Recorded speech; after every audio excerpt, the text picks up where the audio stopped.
All right, you guys ready? Yeah. Ready? Yeah. Okay. All right. Thank you for doing this. Welcome. Thank you. Kevin, Reinaldo. Reinaldo. Reinaldo. Yeah, thank you for doing this. This is something I've actually wanted to do for a very, very long time. Dice que la ha querido hacer por bastante tiempo. Which is to speak with someone like who actually grew up in communist Cuba and has like a real life experience. Hablar con alguien que vivió en sí en Cuba. Yeah, and is able to tell the world of what actually happens, because we see a lot of the videos, we see a lot of the stories that come about, but like there's very few, as far as I could find anyway, like first-hand experiences. So thank you very much for doing that so far. Que nosotros tenemos la experiencia de primera mano. Sí, bueno, viví 58 años en Cuba. Oh, wow. Y desde que nací lo que vi prácticamente fue lo que es el sistema comunista, socialista, como le llamen, que en sí es un sistema dictatorial, un sistema controlado todo por el gobierno, no hay propiedad privada. Es un ejército enorme para reprimir al pueblo, un cuerpo policial fuerte para reprimir al pueblo, no hay libertad de expresión, no hay libertad de prensa, los periódicos y todo es controlado por el gobierno o Estado, como le llamen. El pueblo vive con una bota puesta en la cabeza desde que nace, son consignas y lemas y todo lo demás. Y me puede preguntar lo que quiera y le puedo contestar a cualquiera en cualquier tema, lo mismo en el deporte, en la cultura, en lo económico, en lo civil, en todo, cualquier tema de lo que es el comunismo en Cuba y la mentira, que Cuba vende al mundo una mentira, una fachada, una cortina, como que es un sistema muy bueno y lo que es un sistema de una dictadura casi perfecta. So he's saying how he lived 58 years since he was born all the way up to 2014 when we left. He lived there, and it was just repression from the moment you were born until the moment you die or leave the country. And even then, you're still going to experience discrimination if you show up. For example, right now I'm 20 years old. If I show up there, I might go into the military automatically. Automatically? Yes.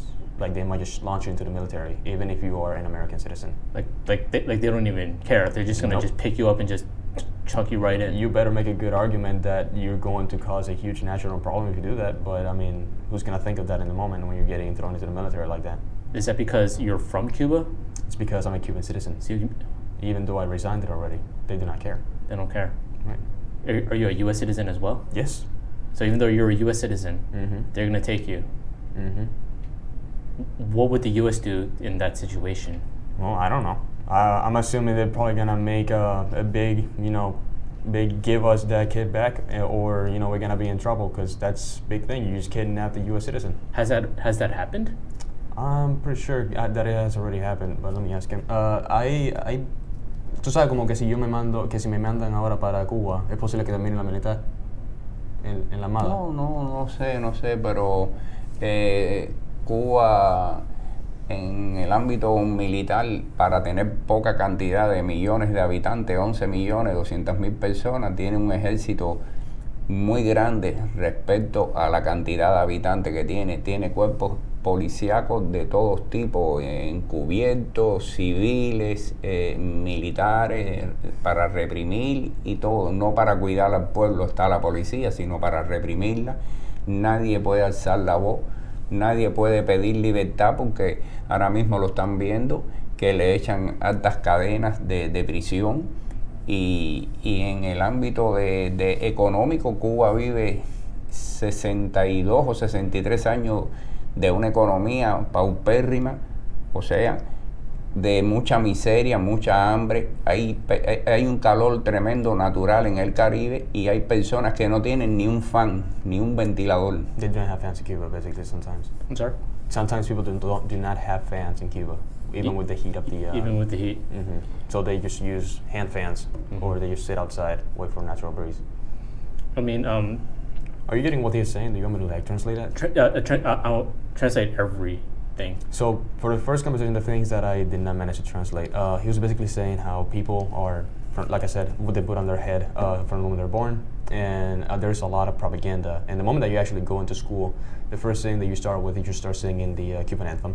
Mm-hmm. You gotta sing it. You gotta fall in line, and like literally they'll have you like this, and right here there's gonna be the other person's back. You're gonna be like that, falling in line. You're gonna say like this, and you're gonna be singing the national anthem. Then after that, you listen collectively, and you better stay quiet. You better stay firm. You do not laugh, because otherwise you're gonna get in trouble. You're not allowed to laugh in the Cuban school system. You're not allowed to laugh when you're in there. You can laugh, but it's just throughout the whole thing, you're gonna see a lot of discipline enforcement where there will be silent time for no reason. After students finish an assignment, they're ordered to put their head down against the guest, just so that they become disciplined and they know to follow orders. Then you will hear what he was saying, consignas, which that just means it's like when you say phrases that have a meaning, mm-hmm. but you're not exactly. You as a kid don't know what that means. You're just told, say that. It's like, for example, Black Lives Matter.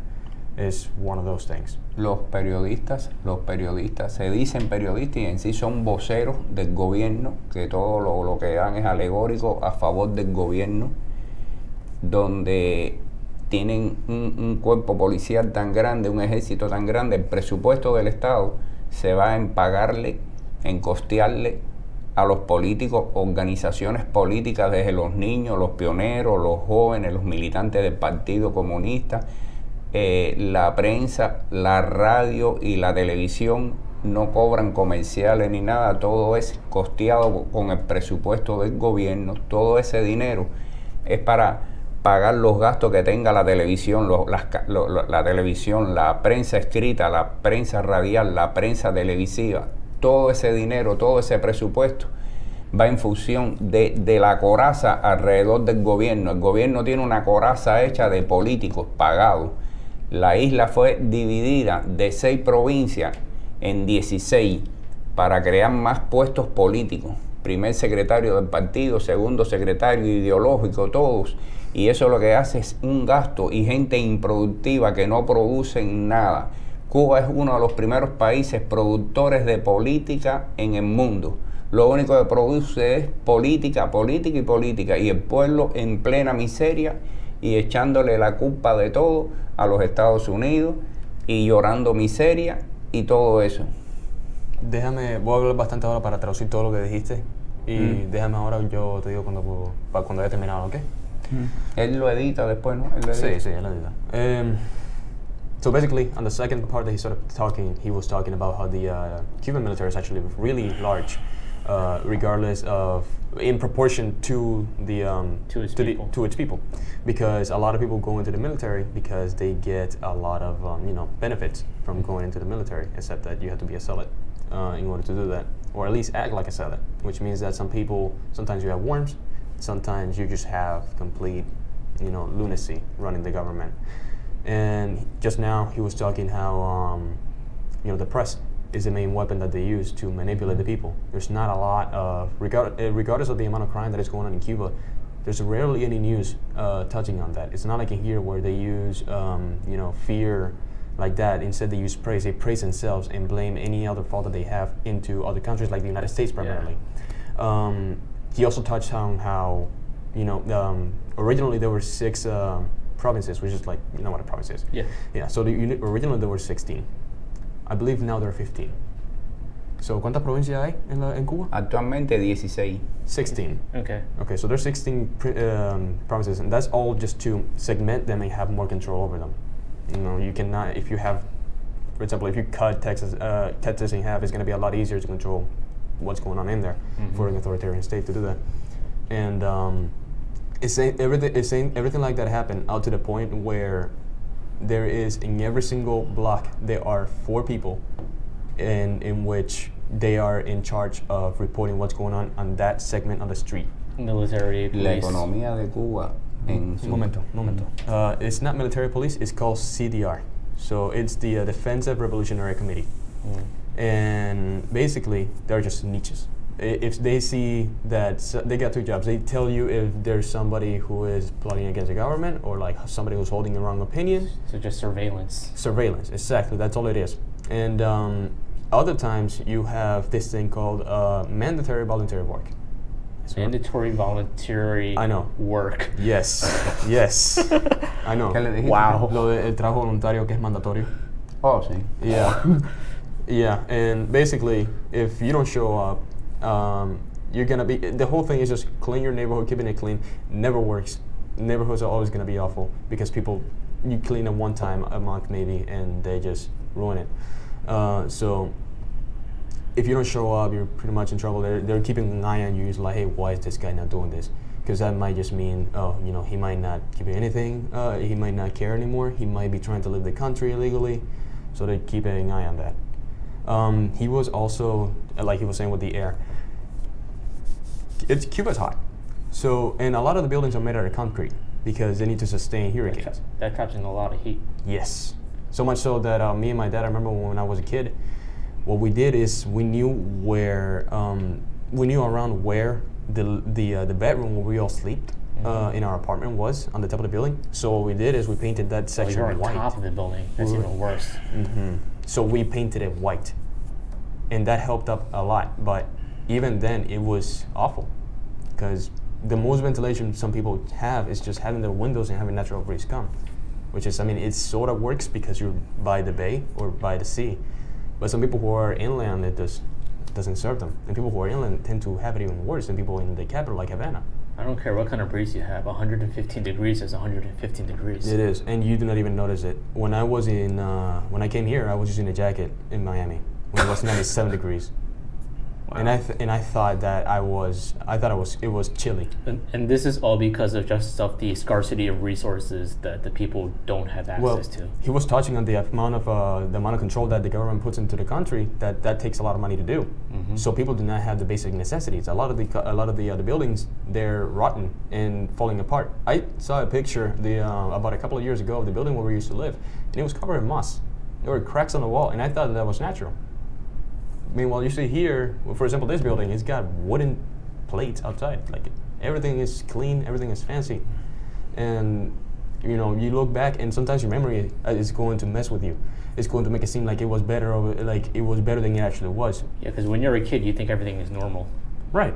Or even when you just live there, it takes a time because you're adjusted to it. You think that's a normal thing, when in reality it's not the normal thing. Not everybody lives like that. Gotcha. So I kind of want to start all the way at the very beginning, like pre-Castro, like before the revolution happened. Like, what was life like then? Because Cuba had a pretty good economy right before that. Well, although it was being held up by the Soviet Unions, but even then, like, they were doing all right for themselves. So I want to hear a little bit about that. So from what I know, which is what he's told me, it was a lot of the mafia, the United States mafia, had to do with this, but it was a lot of cabarets. Oh. So there was a lot of dancing, a lot of partying. It was pretty much America's playground, as you might already know. Yeah. A lot of people go into Cuba for their honeymoons. Yeah. I don't see anybody doing that again. Mm-hmm. There was also, if I'm not wrong, one of the first places to get color television, it was Cuba. Mm-hmm. And I mean, that's as much as I know. He lived 3 years before the revolution. When he was 3, it was when the revolution actually happened. So he's not gonna be able to know much about what his parents might be able to. I think he might. Right. ¿Cómo era la vida antes de la revolución, de lo que tú sabes? Bueno, era mejor estándar de vida. Cuba tenía una de las mejores economías de América Latina. Creo que era la segunda o la tercera economía de América, de las Américas. Mejor que España, inclusive era mejor estándar de vida que España, que estaba en Europa y era la madre patria. Se vivía con más tranquilidad, sin menos represión. Había automóviles, había televisión. Cuba fue el segundo país después de los Estados Unidos en tener televisión en América. El primer control remoto de televisión se hizo de Estados Unidos, de Miami a Cuba, un juego de béisbol. Cuba en el 1922 tuvo la radio, fue uno de los primeros países en tener la radio, el sexto país en el mundo en tener el ferrocarril, y Cuba ahora está estancada en el tiempo. Cuba parece un país que ha pasado una guerra, en una miseria absoluta, total, enorme. Y ya le digo, engaña a la ONU, engaña a la OEA, a las organizaciones mundiales las engaña, diciendo que si el bloqueo y todo eso, y eso es una mentira tremenda, absoluta. Viven para fabricar noticias alegóricas nada más al sistema, al gobierno. Quieren vender el sistema de salud como que es gratuito, internacional, y por atrás cobran por vender el servicio médico.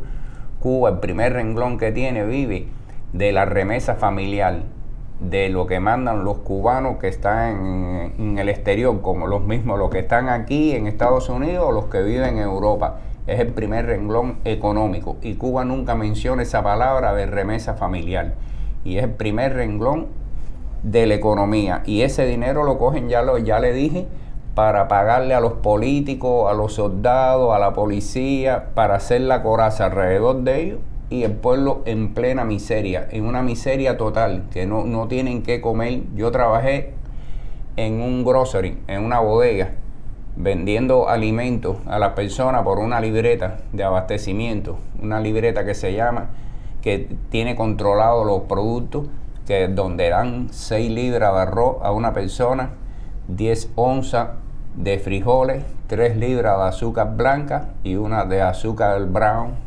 sugar brown, y media, 500 mililitros de aceite para un mes. Se lo venden a una persona por la libreta esa de control de alimentos. Los apagones están históricamente. Poco a poco, una parte a la vez. Sí, pero imagínense, son cosas que me vienen a la mente. El que lo edite después. La corriente nunca es continua, siempre hay apagones y apagones y apagones. Cortes de electricidad, los cortes de electricidad están dados desde los años 60, todas las décadas, 60, 70, 80, 90 y los 2000 siguen los apagones. Nunca ha tenido una continuidad del servicio eléctrico.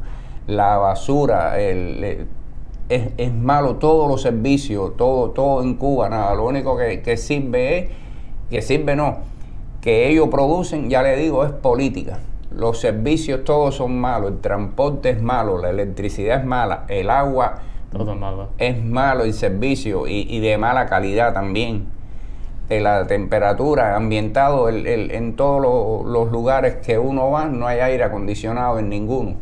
No hay ventilación, el pueblo vive bajo un pleno calor tremendo, sufriendo el mal estado de las vías, de los viales, todo. Okay. All right, how much did you got? That was a lot. I think I got everything, but I just got to translate it piece by piece. So from the moment he started, he was saying how Cuba had a great economy, better than Spain. Wow. Yeah, and he, like I said, television was the second place to get television. Mm-hmm. Remote controls were still, Cuba was very early on that. Number 6, the 6th country to get, the trains, like the actual railways. Yeah. To do that, so they were up there competing in America as like top countries. He did not say much about the Soviet Union being in relationship to that. I don't think the Soviet Union had to do much prior to Castro with it. I think they, if I'm not wrong, actually, even in the history books that you were taught there, Cuba was, I don't want to say at the mercy, but they were more influenced by America than anybody else. Oh, wow. And that was Batista's stuff. He was a dictator as well. However, he wasn't, as bad as Castro. Matter of fact, he was very anti-communist. De la dinastía Castro, una dinastía Castro que controla el país desde 1959. Los Castro son los que controlan el país. Sí, yo sé. La dinastía. Déjame esa parte, estoy tratando de traducirlo todo todavía. So yeah, basically, Batista, he had a lot of relations with the U.S. and the U.S. mafia. So that's why they had a lot of influence, and that was when surprisingly things were good. Now, of course, it doesn't mean that it was a safe haven, but it was definitely better than what you got. There was still trouble. People actually had guns in Cuba prior to that. Mm-hmm. It wasn't, until things started getting bad when they lost their guns. Yeah. And take away someone's right to the ability to defend themselves. Same thing that happened in Venezuela. Yeah. It's the same story. After that, God, there was so much. La corriente eléctrica, el teléfono, todo eso se puso entre los primeros países del mundo en tener luz eléctrica y tener telefonía. So basically, it was all very independent.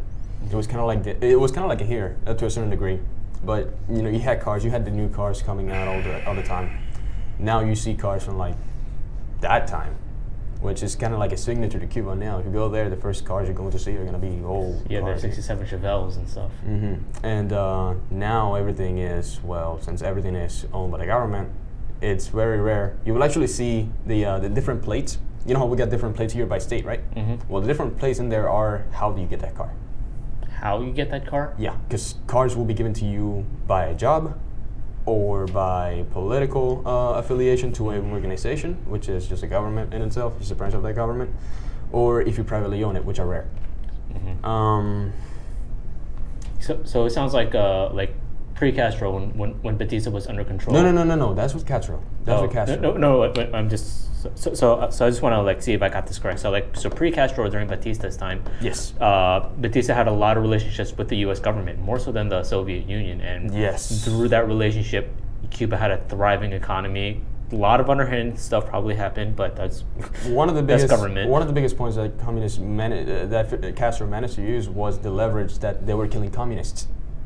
So he could call Batista evil, and it'll be fine, even though communists are doing the same thing to people who were not associated with them. So the next question I have is so we established that life was good in Cuba-ish, good-ish in Cuba. Yeah. Like under Batista, but but obviously there's always going to be civil unrest no matter what kind of government you have. Right. I want to understand from your father,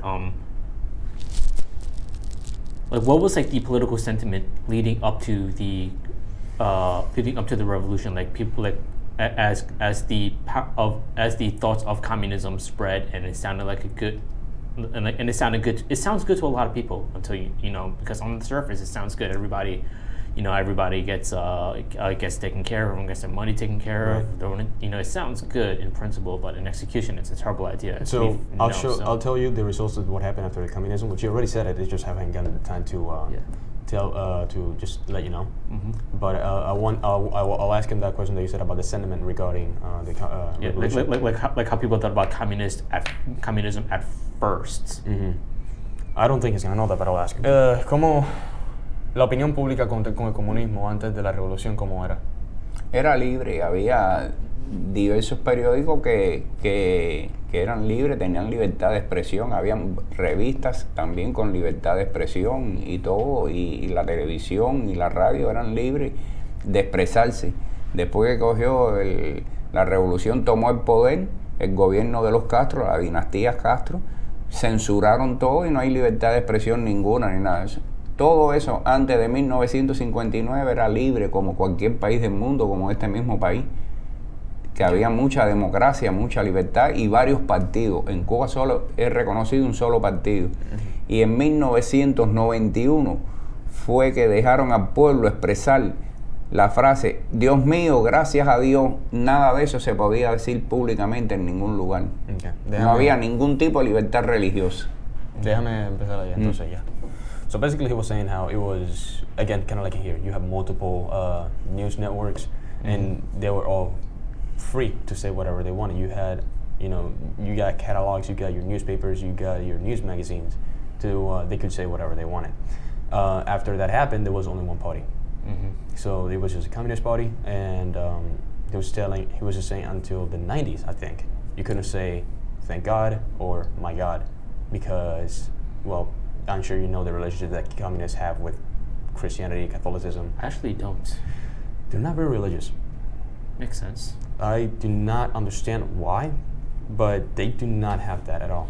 You would figure they would be because, communism is about controlling supply chains, and there's one of the best things to control people is through organized religion. That's why a lot of... one of the best ways is culture, but if religion is connected to culture... Yes, you're right. Yeah. So what they do is they just form other forms of culture, which is how they were doing it back then. You know, you use your magazines, just like, okay, this one is communist, this one is not, and that's how you start. But basically, yeah, people were free to say and think whatever they wanted. The moment that the revolution started, you actually weren't. And it's actually like, it's a running gag across all Cubans that you're not allowed to think. Yeah. And if you think anything, you're going to be questioned about it. Hey, why are you thinking this? I've heard that. And it's not going to be nice. It's not going to be, hey, I wanted to hear your point of view. No. If they're asking you that, they're not there to listen to you. They're there to probably send you to jail. So, how soon after the revolution? I don't know if your dad knows. He might have been too young. But how soon after the revolution happened did people realize that, hey, maybe this communism isn't as chalked up as what we've been told? So he told me a story a while ago. It was about my grandpa, his dad, who was communist. But, oh, wow. Yeah, so basically, he cited a saying by Lenin or Marx. I do not remember. So quick question, like, was he communist in thought or communist because he worked for the government? No, in thought. Okay. He actually didn't agree with communism. The moment that he saw it, like he picked it out, the moment that this thing isn't going how it's supposed to be going, he noticed that, and he hired a painter who to write a quote by Lenin or Marx. I'll ask him in a second. That just showed how the communist revolution isn't going as it's supposed to. Oh, you don't do that in communist countries. Surprisingly enough, they got away with that. The another thing that I wanted to say was regarding, the CDRs, the thing that I was telling you about, the street rats that you have in every single block. That sometimes they get elected, they are worms, and that's what people tend to do. Is they try to get the worms in so that they do not have to suffer as much consequences. But sometimes certain streets have more zealots in there than they have rational people. So for the viewers, what is a worm? It's a rat, a liar, somebody who has no backbone. That's basically what it means. Okay. Yeah. But yeah. Any other questions? I want to hear your dad's opinion, perspective on his dad's change from communism to realizing it's not as cracked up. Cuando abuelo puso la frase esa de Lenin, o ¿era Lenin? Sí, era Lenin. Okay, it was Lenin. Okay. No recuerdo lo que decía. It doesn't remember what it says, but No quiere remember. decir tu opinión sobre eso. No, la familia de tu abuelo, los hermanos y todo, eran comunistas antes de la revolución. Eran fundadores. Un tío mío era fundador del Partido Comunista en el área, en el municipio donde vivían. Y aparecen los registros ahí de ellos.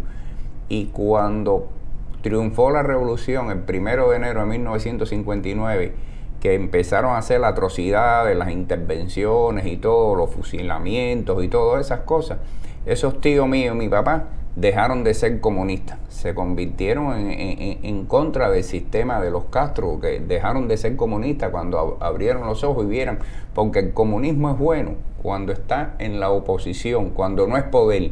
Cuando coge el poder, el comunismo se convierte en fascismo, o peor que el fascismo. Esa es mi idea, ¿no?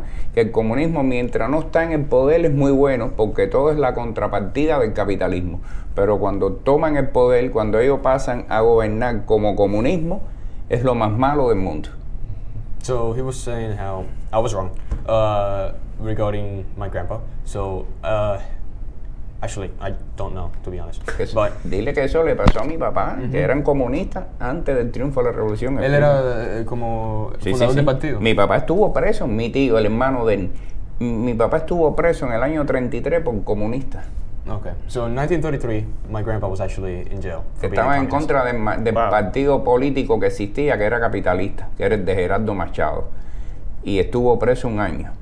Después lo soltaron y seguía siendo comunista. Cuando Fidel tomó el poder y empezaron a ver todo lo malo que hacían los gobernantes comunistas, dejaron de ser comunistas por voluntad propia. Se dieron cuenta de lo que era el comunismo. So yeah, he was in jail. En la práctica. Gerardo Machado was the head of the party, the capitalist party, in Cuba, prior to Castro. And my grandpa, he was in jail because he used to be a communist. Did he do something to end up in jail, or did they just arrest him just because he was... ¿Él hizo algo para estar en la cárcel o es que simplemente... Manifestaciones y eso. Manifestations. Manifestarse. That's the thing. Basically, yeah, he was in jail. After that, his mind didn't change. And it wasn't just my grandpa. It was pretty much his whole entire family. So they actually founded the Communist Party in the region where we lived. They were the founders of that, and you could actually go in there and see their records. Oh, wow. And the moment that the killing started, because that's something that you need in communism to survive, you need everybody to work together regardless of their impulses, which is very, it's very artificial. Yeah. And it's like trying to strive for a utopia. Impossible. Exactly.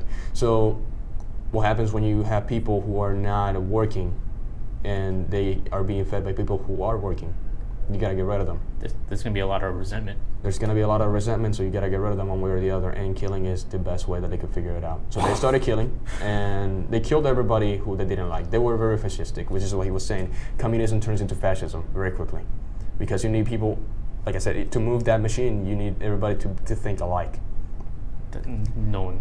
Exactly. It's not gonna happen. You and I are good friends, and we don't think alike. Right. The biggest, even I do not think it was Marx who said this, but the biggest flaw with communism is that, no, it was Eric Fromm, if I'm not wrong, who said that communism ignores human nature. Yes. The strive for competition that you need to eliminate in communism it's impossible to eliminate because it's something human. We compete, that's how we survive.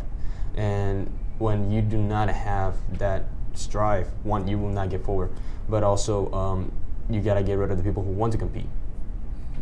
So you gotta kill them. And they didn't just kill anti-communists. They killed the gays, largely. Che Guevara, there's this rumor going around that Che Guevara in his office, he had outside an execution camp. And he torn down the wall, like the wall that we have over here. He torn down that wall just to see the gays be slaughtered. Yeah. ¿Qué más que? No, un momento, estoy hablando todavía de lo que tú estás hablando. And after that happened, after the killing started, my family they just said, "Hey, this isn't right."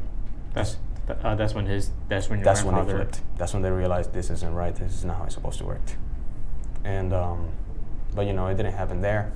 Earlier, my dad was talking about how Cuba is a perfect, dictatorship. And the thing is, that Castro did so much right. What do you mean he did so much right? To manage to get in power and not be questioned. He took away the people's guns. He targeted people who were naive because they were not educated. They didn't know how to read or write. So what did he do? He launched a campaign for alphabetization, and that's how that also were the first communist students. So they were called the pioneers. But that word got such power. That got so much power that it was sent towards elementary kids. So when you're an elementary kid, you become a pioneer. You're not a student. You're a pioneer, even though you're not a pioneer at all. Basically, the whole story was they sent a bunch of people into middle nowhere, and they taught everybody how to read. And that was the biggest way to indoctrinate people and just... Well, you control the information that goes in. Well, not just that, you're helping them, and then you give your ideologies through that. So they're going to be, one, indebted to you, and they're going to think of you as a trustworthy, kind person, when in reality, all you're there for is to get numbers and mass. And, the whole pioneer thing is stuck around throughout the whole thing. And it's actually like one of the biggest lies. They claim that everybody in Cuba knows how to read. Biggest lie. When I was in Cuba, I met an old farmer who wasn't even that old. He was like 40, 50 maybe. No, he's a regular gentleman. Regular man. He didn't know how to read or speak. His son had to. He had to read and write for him. He couldn't speak? No, not speak. Sorry, my bad. Read or write. He couldn't read or write. Yes. Okay. And the same thing happened with the lady that I met here. She couldn't read or write, and she had a phone. What? She had to live with people who knew how to read and write in order to use it. And one time, I'm assuming she just got used to images. Image recognition. She wanted to go to WhatsApp. She would just go, okay, green thing, and then change the icon, and then she was fucked by it. So the high literacy rates not accurate at all. Not that great at all, no. Well, would you be able to put a percentage on that? No, because I live in the capital. Okay. So people in the capital are going to be more educated than people who live outside in the farms. Okay. But they actually had, if you're going to jail, and if you don't send your kids to school, you're going to jail. You're not allowed to homeschool. No, you're not allowed to homeschool. Another thing was just kids in Cuba do not have a proper nutrition. Yeah. So you will see them just not being able to perform in high school and in elementary school, and some of them get themselves in risk of failing multiple times, and they get passed because it's beneficial for the school to say that they're passing kids, even though those kids are not qualified at all. They're just focusing on vanity metrics to make themselves look good. They're Right. not producing anything. Even though quality. those kids, but the thing is that those kids are not going anywhere either. They're not going to college. They're not going everywhere, because why would you do that in a communist country? No, there's no point when your future's already decided. Right. And that's actually another thing. When you go to college, my sister, you're giving options when you graduate from, not even college, high school. You're given options. Like, based on your grades, you can go be a nurse, which is what happens to a lot of females after they go to high school. They are given the choice: if you're going to continue education, you can go into nursing. My sister was one of the smartest kids, probably number one in the whole college. She was given the option of chemistry. Now, I don't think she completed more than a semester, because after that, we managed to escape because my grandma, called in the embassy, and the 5 years period that you had to wait. It's a whole fiasco, but we managed to get out at that time. I can also explain that later. But Gotcha. All right. I definitely want to hear about the escape, but I want to shelf that for a little second, because it's one of the biggest talking points. Because I actually talk to a lot of people about communism, capitalism, socialism, and everything. And one of the things that I hear all the time in regards to Cuba specifically is, pre-revolution, the economy was doing well. Post-revolution, and obviously we know what's going on there now. One of the things I constantly hear from people who are pro-socialist, pro-communism is that Cuba is in the state it is today because America has canceled the relationship with them, thereby drying up. that is the biggest lie that they have told. And then the icing on top is the embargo keeps them from trading with other people. That is the biggest lie. So I want to hear from your guys. That is the biggest lie that they can do. Él está hablando del embargo. And Es una mentira. it's a lie. El embargo es una mentira porque del 1959 al 1989 o 90, Cuba vivía prácticamente subsidiada por la URSS, la Unión Soviética, la antigua Unión Soviética, y seguía la miseria. O sea, en esos 30 años seguíamos con la miseria que tenemos hoy día. La miseria empezó en Cuba a los primeros años del triunfo de la revolución, ya en el año 61, 62, 63. De ahí en adelante se perpetúa la miseria. Lo del embargo es una mentira porque Estados Unidos es el quinto socio comercial de Cuba y le vende el alimento que quiera a buenos precios, no más bajo que nadie, pero el pollo que se consume en Cuba, que es el alimento principal prácticamente, el pollo, todo ese pollo viene de aquí, viene a Cuba, de aquí, sale de aquí, de Estados Unidos, para Cuba. Se le vende huevos, se le vende arroz, lo que quieran comprar, la medicina también y implementos médicos.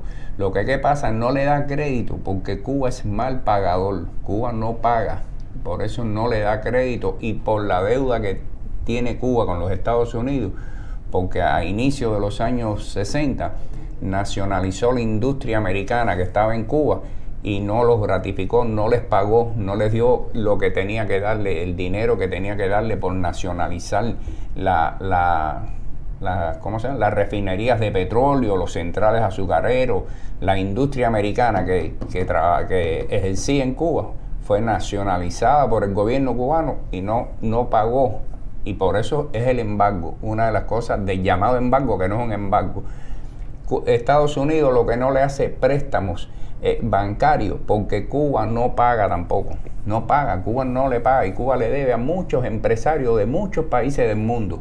Lo que casi todos están chantajeados, todos esos empresarios, Cuba los chantajeó, los firmó, le hizo cosas como para chantajear, lo que muchos no se quejan.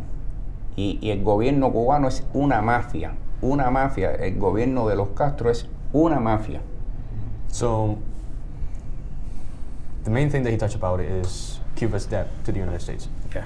But he also touched on how the embargo is not real because one, they have been in connection to other communist countries for a long time now. Venezuela, the Soviet Union, when it existed, what was their main connection for trade, and the United States had, remember how I said they had a relationship with Cuba heavily. They had properties in there. Now Cuba nationalized them after the revolution. They did not pay the United States debt, so they are in constant debt to that. Now that is how they have managed to survive, is by not actually paying any countries what they're supposed to. So they just pretty much are stealing from other countries, basically. Including Venezuela? Probably. That's like the biggest oil contributor that they Cuba got. le debe al mundo entero, a los chinos le debe, Even to the Chinese. a Japón le debe, a Basically the whole Rusia le country. debe, a Brasil le debe, a todos los países que comercian con Cuba. Cuba siempre demora en pagar al Club de París. Cuba le debe millones y siempre negocian la deuda y esto y aquello así y no paga. Cuba no paga. Cuba, ellos mismos se autobloquean, se cierran ellos mismos los contratos económicos porque Cuba no paga. Yeah, it's the whole.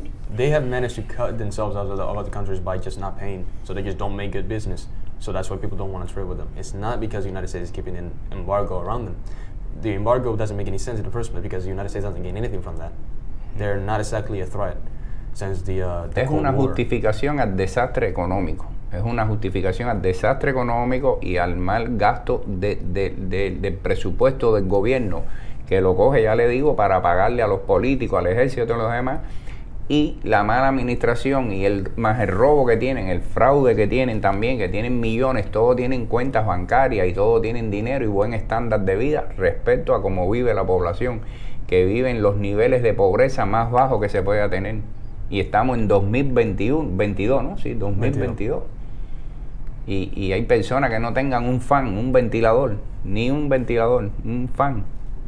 So, yeah, basically what I already said. He touched on just the poverty level on Cuba, and it's bad to the point where electricity will go out in the middle of. Actually, it tends to be very routine-wise. It tends to be on the weekends. The day that I remember, that's when it happened. Every single Saturday, light will be on for like half the day, maybe. I mean, of the 24 hours, maybe 12 hours in which you were either awake or asleep. And a lot of times that meant you couldn't cook, or you just couldn't. Running water. There was no running water either sometimes, and you can actually. There's this documentary that they made. They were trying to make a play in Cuba, like a Disney play. And so they go to Cuba, and the artists, they went to the houses, and there was no water, so they couldn't serve waters to the people.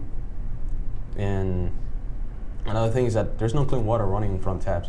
You gotta boil it. And that's one big thing that people will do is they buy a soda can, which is rare to find and expensive. But I mean like a soda can like this, and you boil the water, you put it in there, you put it in the fridge. Hopefully the electricity doesn't run out, so you can actually cool it. And that's how you store water in Cuba. I've seen that before when I went to Honduras. It was actually I went to visit this little village off 2 hours outside of the capital. It was like just really poor. Kids were walking around with like bottles taped to the bottom of their feet just because they didn't have shoes.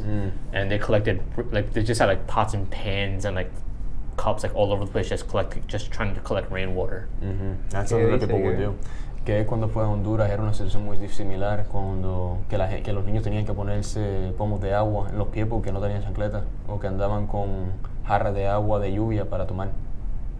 And that's something that people had to do. Like the thing is that In Cuba too. In Cuba, yeah. So they will put it either in the roof or by somewhere where the stream water from the water would just drop from the roof onto there. But the thing is that the roofs are usually disgusting. They're not clean, so they usually got mold in them because of how humid it is.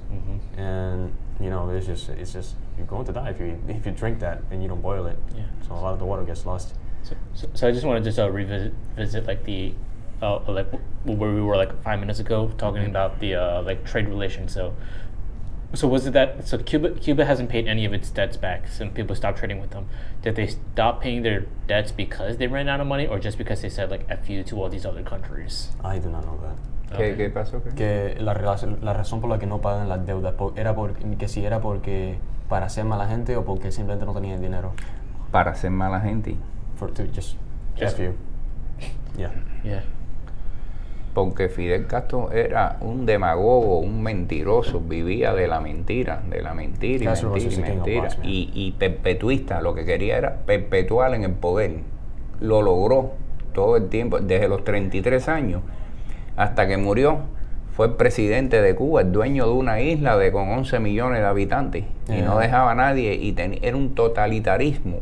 Nadie podía decir nada, ni contradecirlo, no se le podía contradecir la palabra, llevarle la contraria. Explícales. So, Castro was a narcissist. He was very much a control freak. Very. And from the point that he took power, all to the point where he died, he was giving life to everybody, and he wanted to be in control all the time.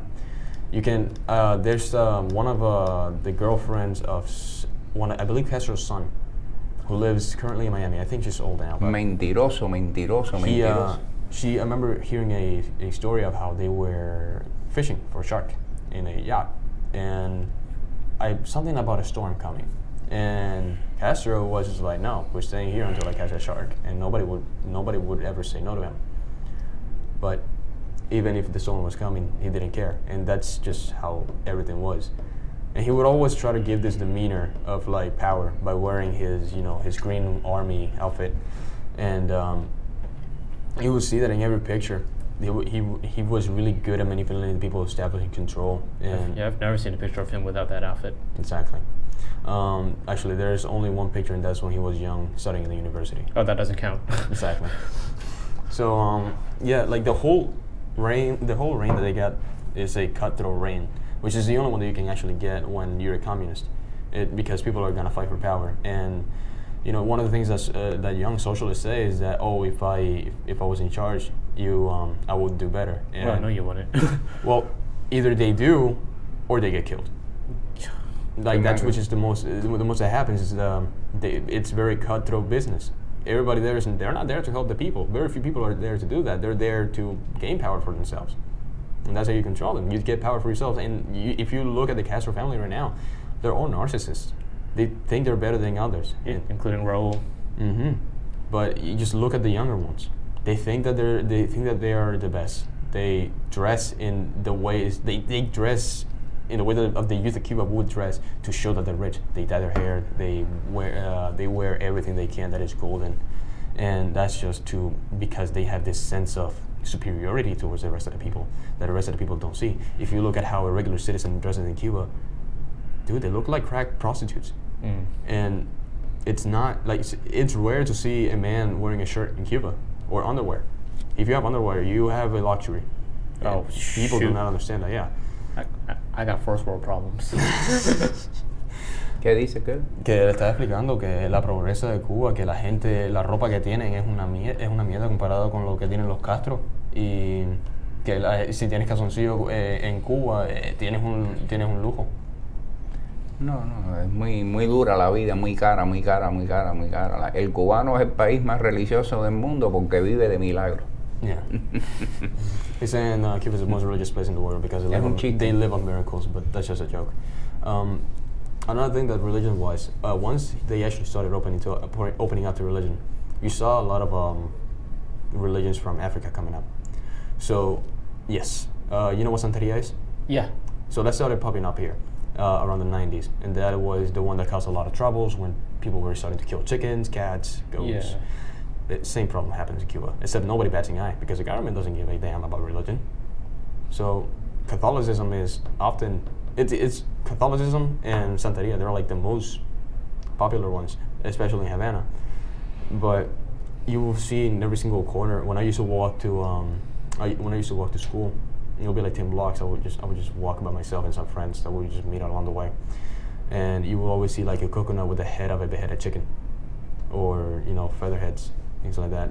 Seeing a dead animal wasn't rare in Cuba, especially in Havana.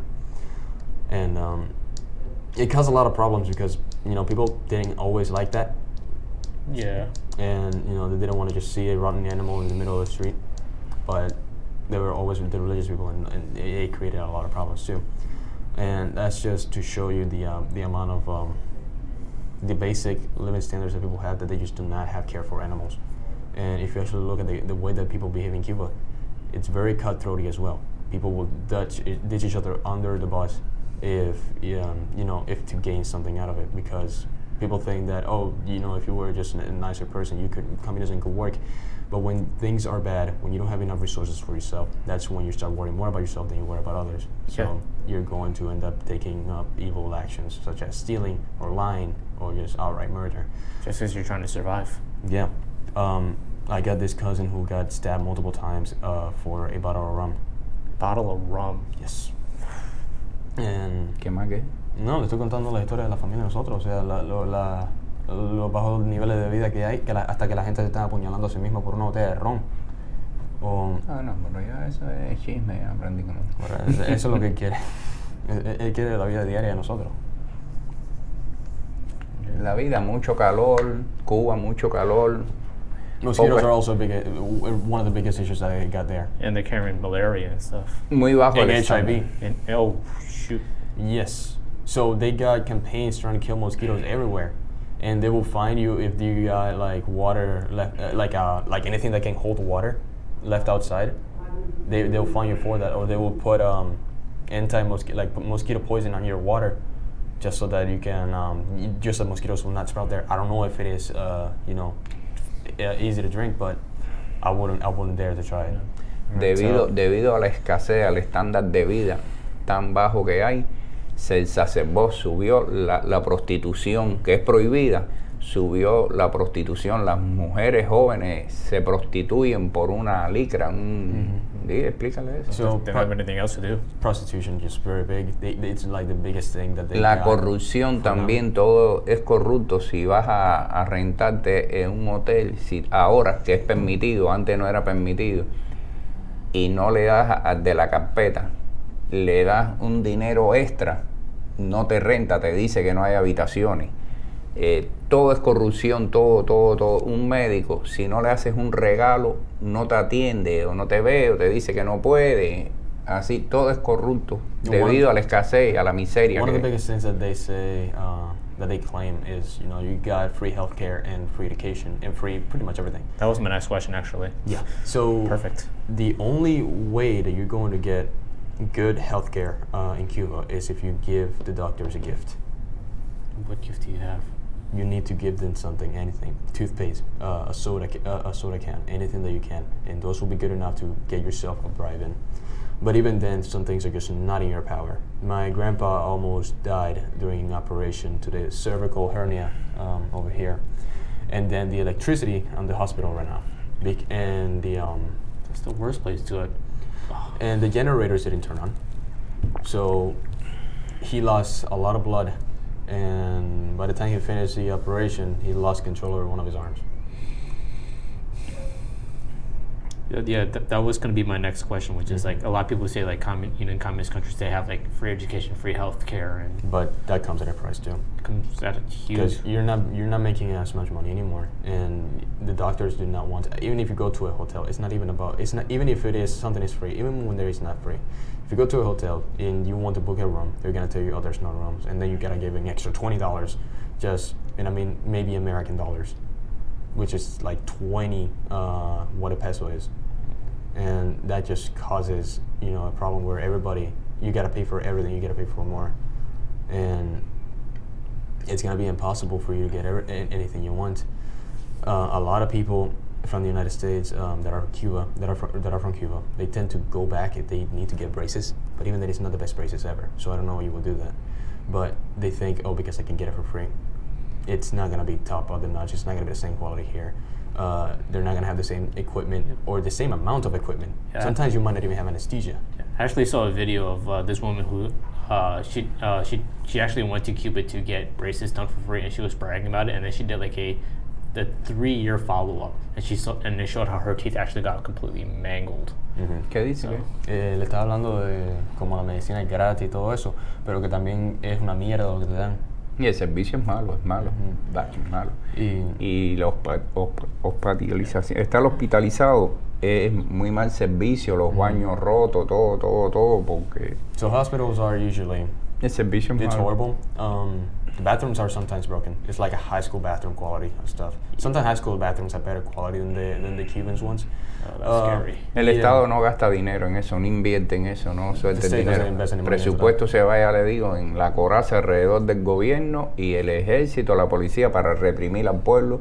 Un país que hay autos de policía, muchos autos de policía, y no hay ambulancia, rescue, no hay, poquito. So there's more. Explícale The eso. police has better funding than hospitals in Cuba do. Sobran los carros Because de police policía. are a form of control. Hay cantidad. When I had appendicitis as a 9-year-old. Y ambulancias no hay. 9-year-old? Yeah. Dude, it was the worst year of my Muy life. poquito, I almost muy lost a poquito. knee, and I got appendicitis afterwards, and then after that, I got gastritis. Actually, I don't know if that's the right word, but it's like when your stomach acid is way too high. But basically, I ended up in the hospital like in a matter of a year, 3 times.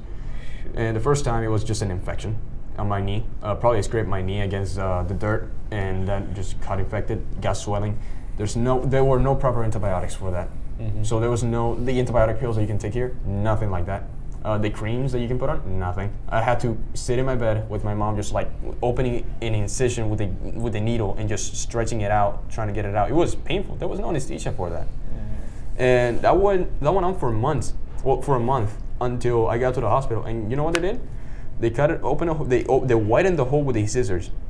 With those scissor tongues that they're bended out. You open it like this and it opens. And then after that, you sucked up the pus and put like iodine, I think. Ow. Yes, and they just rubbed it in with alcohol, with cotton. Double ow. That was the most pain I felt in my life, man. Implementaron un sistema médico que para un ingreso médico, un ingreso a un hospital, había que dar una donación de sangre. Había que dar sangre, 500 miligramos. Había que entregar, si no, no había ingreso, no había cama, para un chequeo médico, para lo que fuera. When I had appendicitis, 40 años estuvimos así más o menos. Not so much after that. We didn't know that I had appendicitis. My mom was just taking a guess. She's a doctor, so she has some clue. Un ingreso para un chequeo, para cualquier cosa, de un ingreso, una cama, un hospital, el costo era sangre. And you would see people, when I get to the hospital, I'm already halfway dying, by the way. I spent a whole day dehydrated. I couldn't eat anything because I would puke.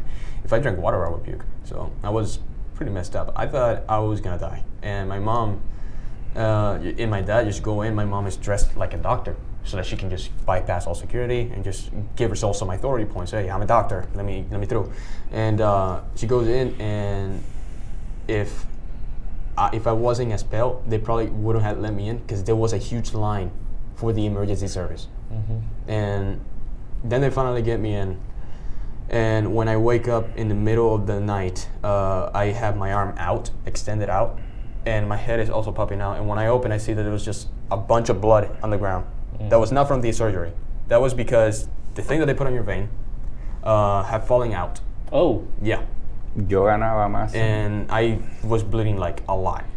So much so that I did not even manage to panic. Yeah. Yo ganaba más haciendo de taxi con la moto que tu mamá en un mes como médico. And what he was saying earlier was that there's they used to have this system where if you wanted to get a bed in a hospital, you would need to donate 500 milligrams of your blood. Tu mamá ganaba unos $30 al mes. So you're telling me that I'm already in the hospital, I'm already sick, I'm already in pain, and I need some help. And I'm not going to get that help until I donate more blood while I'm already probably not dying. Yeah. I don't know how many people died from that until they took it out, but that's pretty much what happened. The fuck? It is. Kevin, tiempo. How much time we got? Probably I got another like 15 to 20 minutes of camera time. Is that okay? Yes. So ¿Quieres una última pregunta? ¿Preguntar algo? No, yo no he terminado de decir lo que está diciendo. Bueno, tengo muchas preguntas. So another thing that he was saying is that a taxi driver, which is what he was doing with a motorcycle, not a car. Yeah. He made more money than my mom who was a doctor. Yeah, I saw that in China too. Yes. Yeah, when I was a kid. Big time. Like honestly, just making alcohol, brewing alcohol was something that my daddy would do in Cuba sometimes, and we just sell it to a pharmacist for cheaper. But he would make more money like that than being a doctor, and it's ridiculous. But sometimes, and now recently they try to tax them even more so that they do not make as much money. So we've established that this is communist Cuba. Life is horrendous. Yes. Stuff I can't even imagine. So I want to hear like what you have to say to those people who say that communist Cuba is in the state it's in not because of communism, but because of poor dictatorship. I want to hear what you have to say to those people. I think that people who think that communism is going to lead to anywhere that is good, I think that hypothetically yes it might, but it doesn't work with the way that people work, because even if you manage to hold it up for like a year, eventually somebody's going to crack. People are not benevolent by nature, and you're going to see that one person cracks and then somebody else is going to be resentful and then manages to make them crack. It's like, why am I going to work for this other person?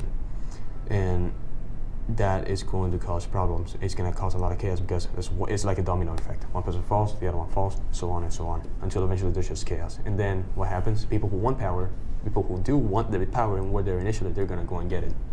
And it's not about if you maintain the people who are good-hearted in power, it's just that it's impossible, because the people who want power tend to be more competitive and more aggressive towards getting it than the people who just want to help. And I think that's what they fail to see.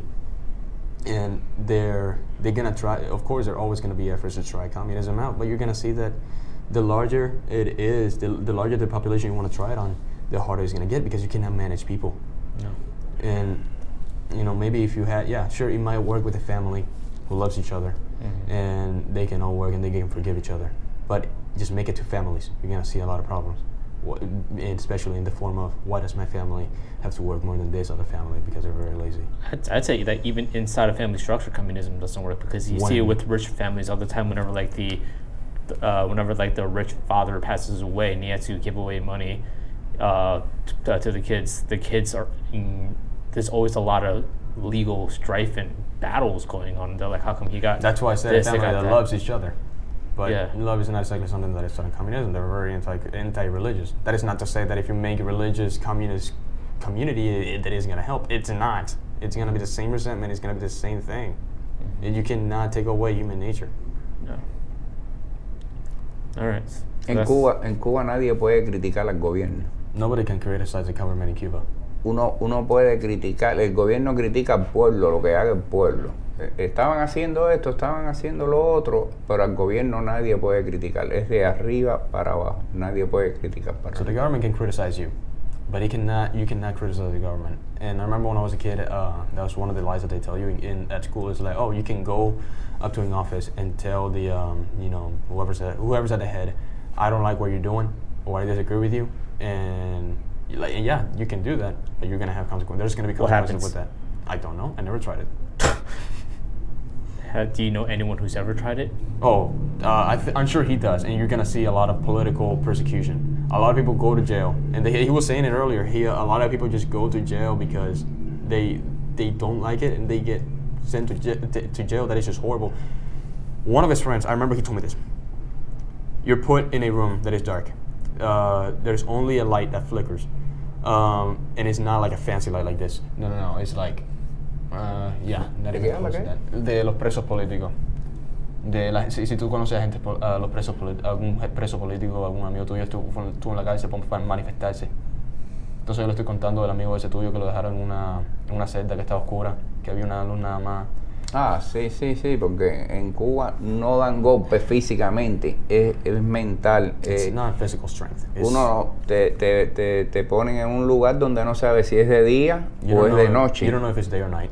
Te bajan la temperatura, te ponen la temperatura bien baja, el aire acondicionado te lo ponen bien bajito, y después cuando tiene mucho frío, te lo ponen bien alto, te ponen la temperatura When it's cold, they're actually going to having AC there. te suben la temperatura, sube y baja They're going to temperatura. lower the temperature so that you're freezing, and then it's going to be really hot, and then it's going to be really cold. Oh, that does things to the human body. And This is what happens if you speak out, if you voluntarily turn yourself in. if you to do say, any I don't like crimes, what you're doing. if you do any crimes against the government, which there are many that you can commit, such as speaking out. But even if you try to live illegally, like balseros, if they try to live and they get caught, that's most likely what's going to happen to them. Then they're going to be publicly interrogated and saying, "Are you going to do this again?" And some people say, "No, I won't," and they do it again. Then some people say, "No, I won't," and they actually don't, and they actually mean it. But I remember one of his friends answered with, "Oh yeah, I'm going to do it again," and I don't know what happened to him. Have you guys ever seen him again? I haven't. ¿Qué dice? El amigo tuyo ese que lo entrevistaron después de que lo pusieron el preso y le preguntaron que si iba a traer de ese país otra vez y que él dijo que sí iba a traer. Sí, que volví a hacerlo. Y tú lo Él viste vino ahí? para acá, él vino para Oh acá. no, he actually managed to escape. Okay. Yeah. Which brings me to Él vino para the acá. big elephant in the room. How did you guys escape? So we had a couple of plans. Our Capital initial plants? couple of Oh, plans. okay. We had a couple of plans. The first plan was going to Spain. We were actually Spanish citizens before, by the time I left Cuba. Si Cuba tuviera fronteras terrestres, no por el agua, porque Cuba es una isla cárcel, es una isla en medio del mar. Ve explicándole qué es. So él está hablando una cosa. Él está hablando ahora de cómo nosotros nos fuimos de Cuba. Sí, espérate. So he's talking Sí, how sí. if Cuba had a terrestrial Pero eso border. tiene que ver. Cuba es una isla rodeada de agua. Si Cuba tuviera frontera por tierra, no quedaría nadie en la isla. There wouldn't be anybody in the island. Pero aquello es una isla cárcel y así todo se han podido escapar como 3 millones, de 11 millones se han podido Out of escapar 11 como million, 3 millones, 3 podemos million salir. have managed to get out. Todos quieren salir de Cuba, todo el mundo se quiere ir, todo. Nobody el mundo. wants to stay in Cuba. En Cuba el país es gobernado The country is por un governed 20%, by a 20%. que están, un 20% aproximadamente o un 15% están a favor del gobierno, el 80-85% está en contra del gobierno, quiere un cambio y todo, pero no pueden hacer nada ni manifestarse porque los meten presos. 80-85% of the O los population golpean. won't change, but they cannot do anything. So their best option is to leave. Cuando triunfó la revolución, Fidel tenía a su favor como un 90%, simpatizaban con Fidel Castro un 90%. Ahora es el reverso, ahora es al revés. Ahora el 90% o el 85% está en contra del gobierno de los Castros, pero se mantienen debido al sistema tan represivo que tienen. When Castro started the revolution about Es la 95 Corea del Norte de las Américas. It's like when Castro started the revolution, 95% of the population was very much with it until eventually it flipped. And he was comparing it to North Korea of Americas, in which nobody is there, nobody's happy, nobody has food, nobody has anything. Vinimos And right now por- people are starving, and they, I don't think people realize that that's like one of the biggest issues that they have. It's not about vaccines that they try to make it during the summer. It's about food, it's about supplies, and it's about just having freedom, because they know that if having more food, having more water is not going to change it. It's also going to run out, because Cuba does not produce any self-sustaining source of anything, whether energy, water, or food. So that's what they want, to independendize, and they just want to, be free themselves. Vinimos para acá porque poco a poco fueron viniendo mis hermanos, después mi mamá, y hizo una reclamación familiar. Los que quedábamos allá éramos nosotros, que a tu mamá no la dejaban salir porque era médico. Y por eso tuvimos que esperar tanto tiempo, hasta una vez que permitieron salir a los médicos, aprovechamos y vinimos para acá, tuvimos suerte y después volvieron a cerrar que no dejan salir los médicos. So, doctors cannot leave Cuba. Tuvimos suerte. Yeah, so the only option that they get to live is when they go into a mission to another country, which is probably going to be Venezuela or Russia. And they can stay there or they can try to flee Venezuela. But that also means living behind your family. So the way that we had to do it, we had an initial plan. We wanted to go to Spain. And from there, just go to America. Yeah. My mom couldn't live, and now lawyers cannot live either. So we got lucky when there was a period of time where doctors could actually live. And we took that as an advantage. And my grandma went with my uncle to the embassy, and he talked to somebody, and they told him, "Hey, I'm going to die very soon, and I would like to see my son." We were the last ones to live out of his family, and they all took different ways. They came here through Balseros. One of my uncles ended up in Colombia, and he actually ended up meeting people from the cartel at the airport, who stopped the airport. But apparently, I guess people caught a liking to him, and they just let him go. But yeah, we got claimed. We were supposed to wait around 8 years, and then we managed to shorten it out by 5 years.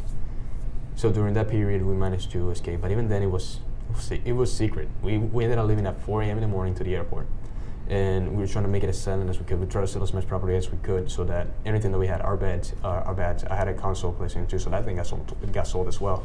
Pretty much any belongings that we were just taking essentials, and we came here to the United States with about $10,000.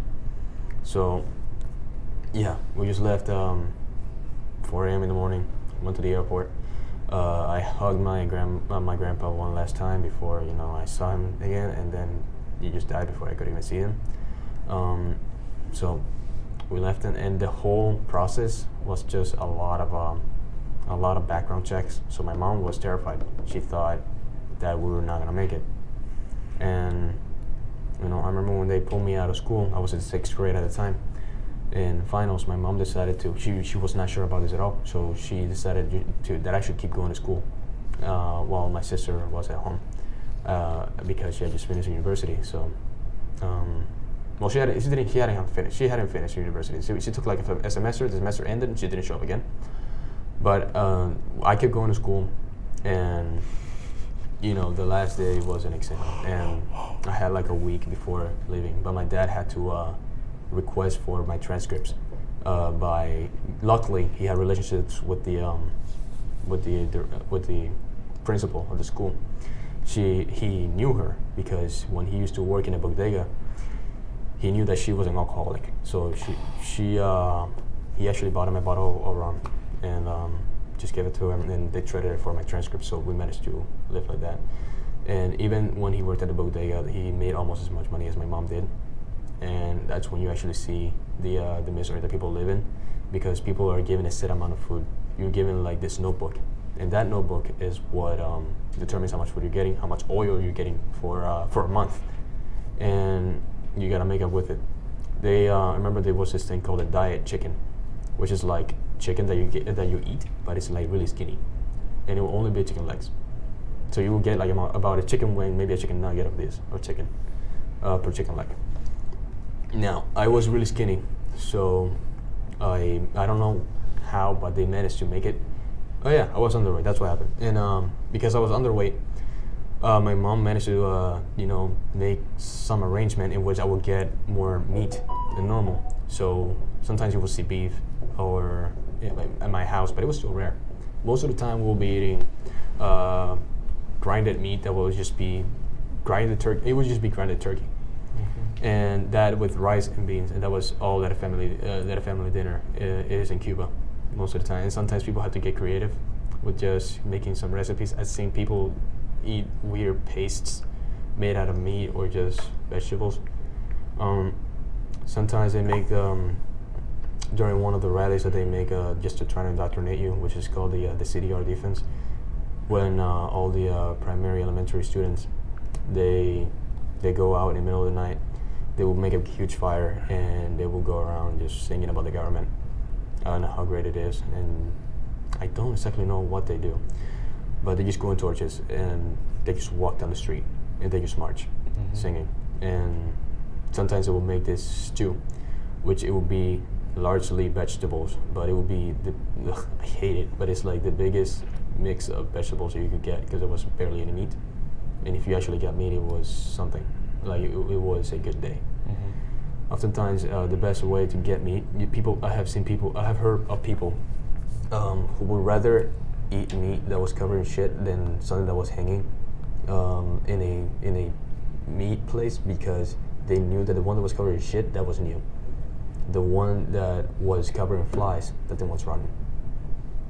and some people would actually rather do that. How long did it take for you guys to get out of 5 years. 5 years? Yeah. Through all. Ok, ¿qué? No, ya, entendido cantidad. You got any other questions? I have a lot of questions. I mean, how do you guys? Like, I'm not.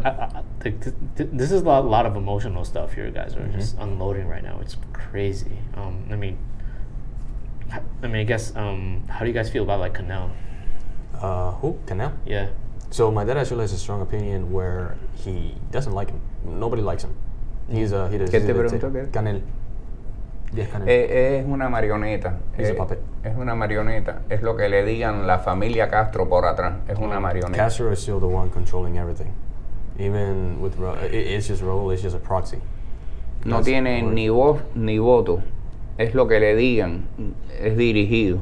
There's no such thing as votes in Cuba. You can get them, but nobody's going to count them. Al inicio del triunfo de la revolución hubo que poner un presidente, porque Fidel tenía 33 años nada más y no podía ser el presidente. Podía ser el primer ministro, pero no el presidente del país. Entonces se puso a Osvaldo Dorticó y era una marioneta. Era lo mismo que este. Duró como hasta los años 80 porque se suicidó. Era el presidente del país, el que mandaba era Fidel. Even at the beginning of the revolution, they needed a president because Castro was 33 at the time, not 35. And basically they had this puppet guy, who I cannot even remember his name, he just said it, but he was that insignificant. He was just a proxy. Castro kept controlling him just like he controlled everybody. And he eventually killed himself. And that's when Castro took over. Killed himself or killed himself? I don't know.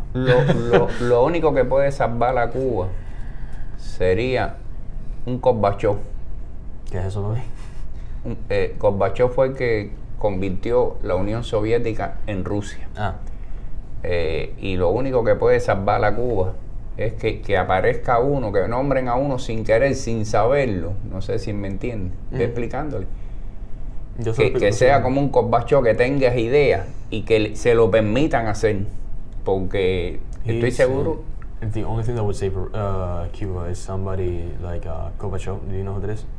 Basically, no sabe quién es Gorbachev. Some dude in the Soviet Union who managed to get or Gorbachev. Gorbachev. Okay. Yeah, basically something like that. Okay. Somebody who has the ideas and he's allowed to implement. No, le está mirando el teléfono porque Cecilia me escribió que si iba bien todo. No te preocupes, no te preocupes. No, porque no vaya a pensar que yo estoy haciendo algo. You're just talking to my mother. Okay. But ¿Alguna pregunta? You got any other questions? I mean, so around this time last year, actually it was in June of last year. There was a lot of riots going on in Cuba and here in Tampa as well. And I don't know if you guys saw the video. I know you saw the video. I mean, I don't know if you watched it as well. Él hizo un video de lo que pasó el 11 de junio y las protestas. Que lo que te digo, que él estuvo en las protestas esas de la esquina donde nosotros manifestamos. Él estuvo, yo también. He was there too. Oh yeah? He was there. You didn't find him. He was at that specific one? He was at that specific one. But remember, it lasted 4 days. Oh yeah. No, that lasted for like 2 weeks. Yeah. I mean, do you think anything's gonna change in Cuba anytime soon?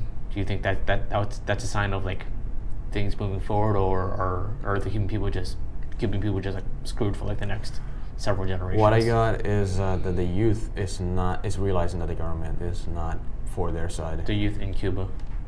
Well, hold on, I'm just trying to say. No, they're still very passive.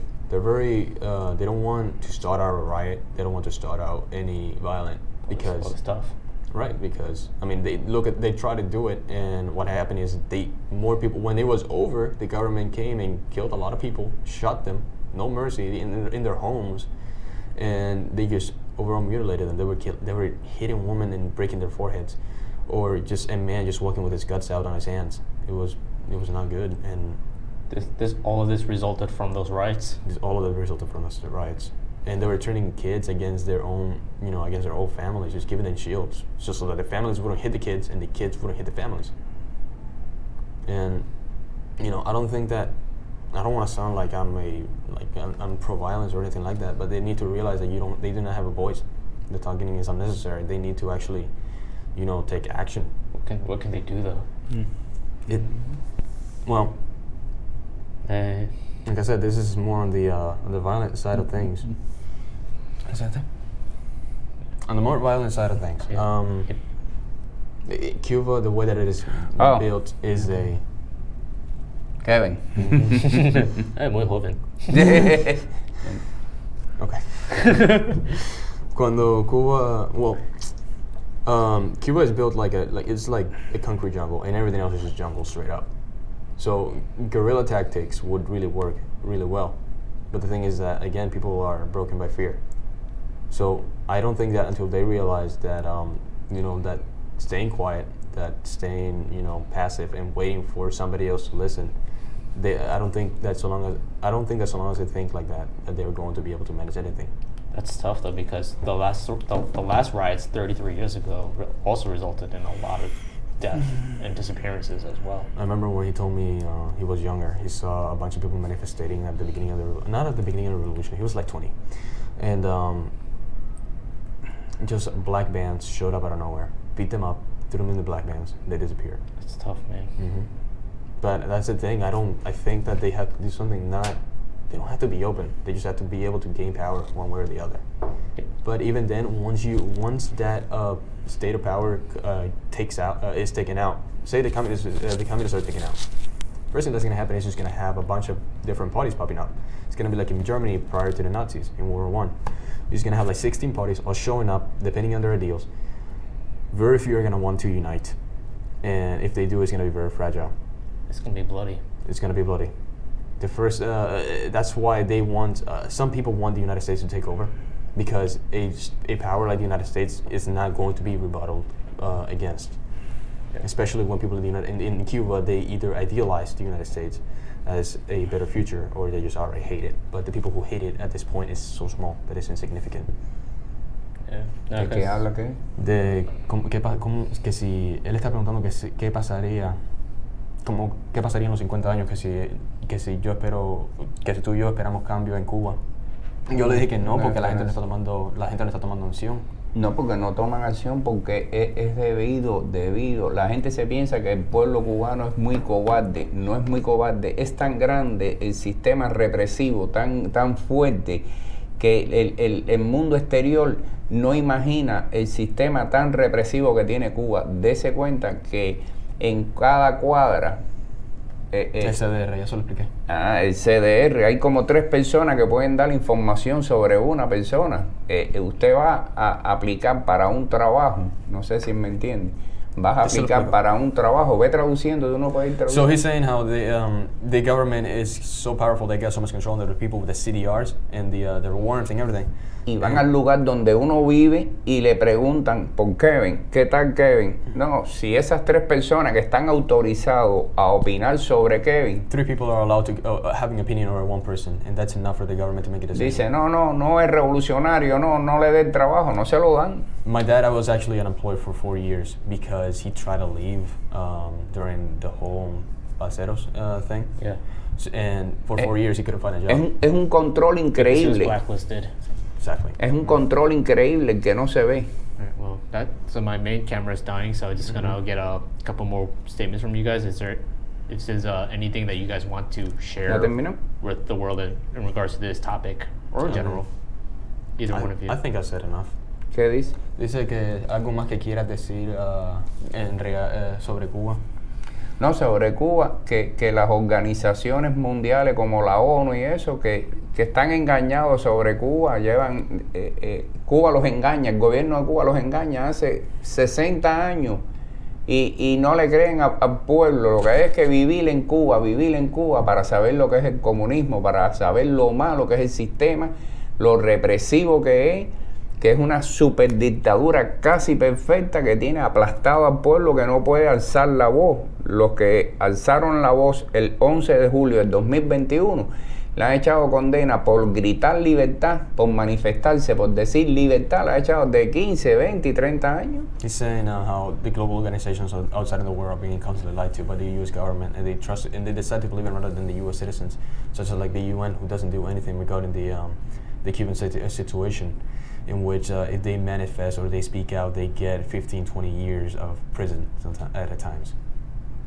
En toda manifestación siempre existe algún pequeño acto de vandalismo que a lo mejor fue fabricado hasta por los agentes del gobierno cubano. Y así todo le echaron de 15, 20 y 21 años a la gente por expresarse. You always get he's showing how in every single protest you're always going to get certain senses of vandalism, such as, graffiti and stuff like that. Es muy difícil la libertad de Cuba, muy difícil. Sometimes those forms of vandalism can even be made by mientras the whole exista la government dinastía itself. Castro. And it's really hard to understand, but just by that, a vandalism here is going to be like a fine. But in Cuba, it's going to be like a 15, 20 years, more than killing a person. La dictadura Castro. Invisible. Gotcha. All right. Well, thank you very much for sharing your story, guys. I appreciate it very much. No problem. All right. Thank you. Muchas gracias. Un placer. All right.